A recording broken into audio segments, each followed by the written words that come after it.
here we go. Hello everyone, I'm Lost. We have been playing this game for almost 3 years now, and through all that time, I, as well as you I'm sure, have collected a whole bunch of badass clips. So welcome to my top 12 best invasions in Elden Ring and its DLC. Some of these invasions go all the way back to when the game first released, so a few of these weapons don't quite act like this anymore. Before we start, I also want to make a top 10 community invasions, so if you have any cool invasions you want to have featured, then check the description for how to do so. It's fun for you and ad revenue for me. This first invasion sees me going at it with the Ruin's greatsword, one of the most powerful weapons in the game thanks to its Azure War. However, this arena is very small and my opponents are coming at me like crazed raccoons trying to rip me apart like I was a bag filled with cat food.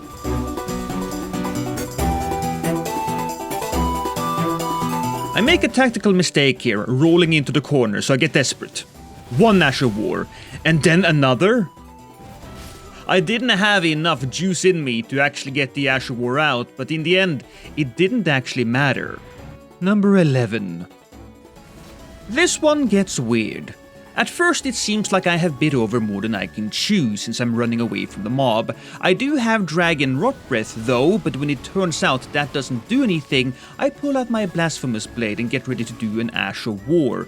And I do, but he grabs me with his Madness Grab, deleting all of my health. However, my hit did connect, ensuring complete mutual destruction. Number 10. Out of all of the items introduced into the DLC, none have brought me as much joy as the Hefty Rock Pot. One pot was all that was needed to destroy that guy. Granted, he didn't have much health, but it's still hilarious.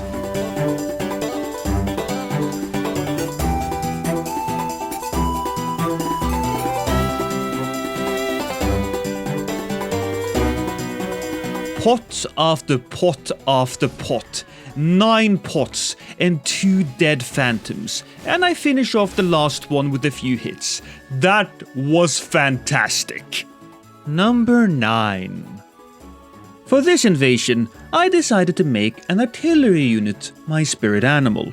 Now, normally when you go up against artillery, you will expect to be shelled from above.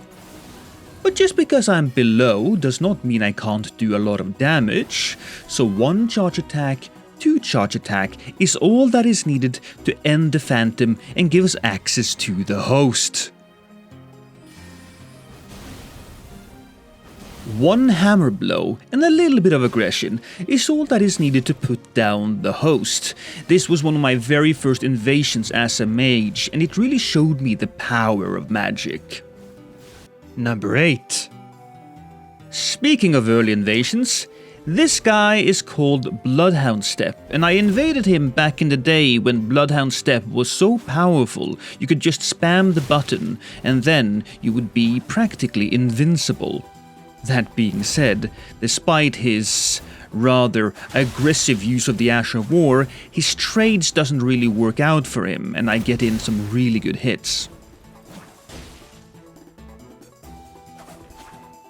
After a little bit, something strange happens. Bloodhound Step Lamau runs over to the fence and it looks like he's contemplating ending it all. I don't know if he's ashamed or if he's too far behind in the fight. However, it was all a trick. Too bad that I had the poise to handle it. 7. Sometimes, an invasion is memorable for a very specific moment.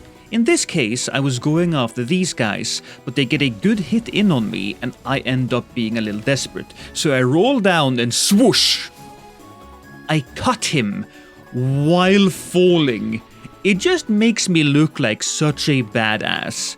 Now, I did go on to win this invasion, but that's not as important because it's the moment in time that is going to live forever in my mind. 6. What you're about to see me do is one of my favorite things to do in invasions. I have done this many times, and while this might not be the best clip that I have had throughout the years of doing this, I just absolutely love it.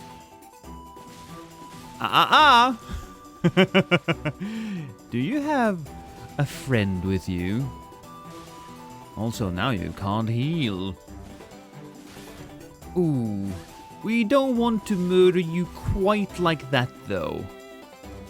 It seems like... Oh, come on. Yes. We want to wait until the poison does its job.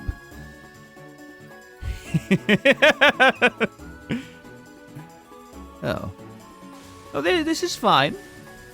This is okay.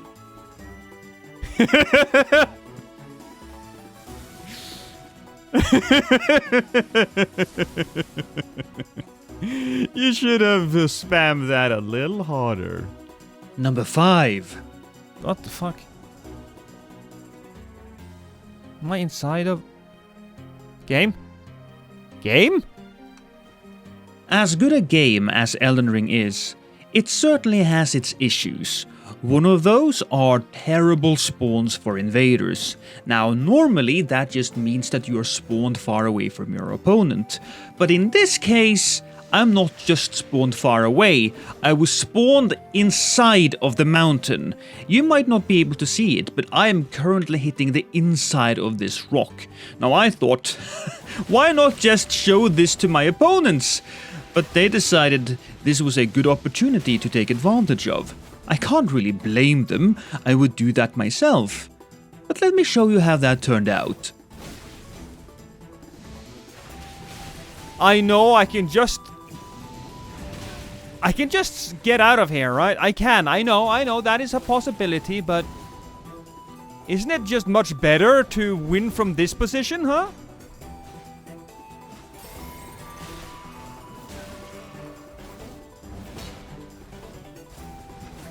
I just need to actually get to that guy there. One more hit, maybe?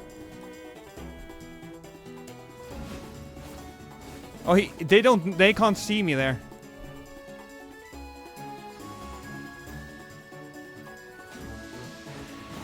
Oh.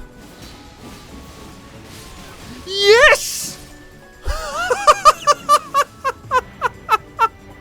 I actually fucking won? Number 4. Ah yes, another reason for why the Ruin's greatsword is one of the best in the entire game. The Ash of War is not just powerful. If you use it right, it travels up walls and absolutely obliterate the people standing above you. I love this weapon so much.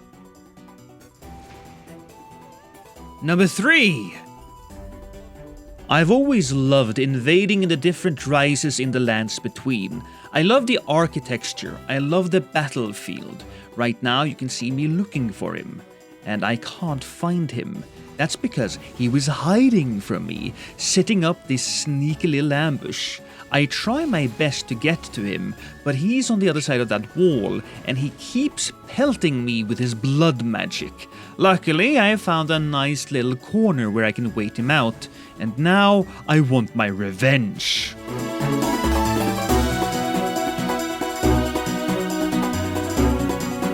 He goes in for another Ash of War, but I go for the backstab. That's what you want to do if you're that close and they keep pushing the Ash of War. If you're in a confined space and you run away, well, that's just GG right there. You have to do something. Now I have the momentum. Now I am the one leading the dance. Now you can see he gets in a little cool hit here and there, but he falls off and I decide to jump after. For a split second, him and I have an epic duel on the rooftop. He falls off, and then a blue comes in and ruins everything. But hey, man down, I win. Number 2. I've said so before and I will say so again.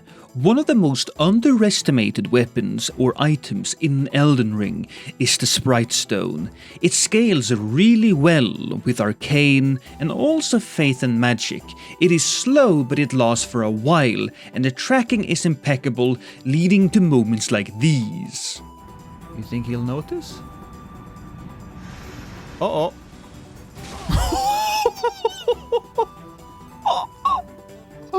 That is perhaps the greatest kill I've had in this game. Number 1. We did it. We finally arrived at the end. Now, I might be a tad biased given that this clip stars yours truly, but this must be my favorite all-time clip of Elden Ring.